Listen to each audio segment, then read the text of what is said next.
నమస్తే కడప వార్త. కడప కళాక్షేత్రంలో డిసెంబర్ 11వ తేదీన శ్రీ శ్రీదేవి భూదేవి సమేత శ్రీ వెంకటేశ్వర్ల స్వామి వారి కళ్యాణం రంగరంగ వైభవంగా జరిగింది. ఈ కళ్యాణోత్సవాన్ని పూజారులు ఆగమ శాస్త్రం ప్రకారం ఎంతో వైభవంగా నిర్వహించారు. 10 గంటలకు ప్రారంభమైన కళ్యాణోత్సవం మధ్యాహ్నం 1 గంటల వరకు ఎంతో అపురూపంగా కన్నుల పండుగగా స్వామివారి కళ్యాణం నిర్వహించడం జరిగింది. ఈ వైదిక కార్యక్రమాలన్నీ బెంగళూరు నగర వాస్తవ్యులు శ్రీమాన్ మురళీకృష్ణ భట్టర్ మరియు శ్రీమాన్ సుందరకృష్ణ భట్టర్ వారిచే నిర్వహించబడును. శ్రీ స్వామివారి కళ్యాణ మహోత్సవనకు శ్రవణ ప్రేయంగా మంగళవాద్యములు నాదస్వరంచే సేవ వనర్చిన వారు కడప వాస్తవ్యులు శ్రీ నటరాజ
ఆవిడ భిక్ష తీసుకొస్తానని లోపలికి వెళ్ళినప్పుడు లోపలే అగ్నిదేవుడు వచ్చి ఆవిడని తీసుకువెళ్ళిపోయి ఇంకొక ఆవిడ అక్కడ ప్రవేశపెట్టాడు అని చెప్తారు.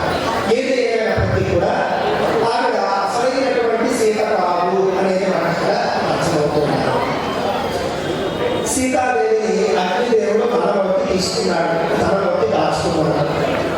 గతంలో ఒకసారి రావణాసురుడి చేత అవమానించబడినటువంటి వేదవతి అని ఒక స్త్రీమూర్తి ఉంది. ఆ స్త్రీమూర్తికి రావణాసురుడి మీద పగ తీర్చుకోవాలి అనేటువంటిది కూడా ఉంది. ఎందుకంటే ఆ అమ్మాయిని చాలా ఇబ్బంది పెట్టాడు రావణాసురుడు. అందువల్ల ఏం చేశాడు అగ్నిదేవుడు అంటే అగ్ని ప్రవేశం చేసి మరణిస్తుంది ఘటనలో. వేదవతి ఏం చేస్తుంది, రావణాసురుడి చేత అవమానించబడుతుంది. ఇంకా రావణాసురుడు చేయి వేయకూడదు అని చెప్పేసి అగ్నిలో విప్పేస్తుంది. అప్పుడు ఆ వేదవతిని అగ్నిదేవుడు రక్షించి అప్పటి వరకు ఆయనే సంరక్షిస్తూ ఉంటాడు. స్వాహాదేవితో పాటు చక్కగా వాళ్ళ సంరక్షణలో కూతురులాగా ఉంటుంది. ఉన్నప్పుడు ఎప్పుడైతే ఈ విధంగా సీతాదేవిని అగ్నిదేవుని మళ్ళీ తీసేసి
ప్రతి ఒక్కరూ తప్పనిసరిగా యూట్యూబ్లోకి వెళ్ళి కడప వార్తను లైక్ చేయండి, సబ్స్క్రైబ్ చేయండి. ఇట్లు మీ జి రమణయ్య, ఎడిటర్, కడప వార్త.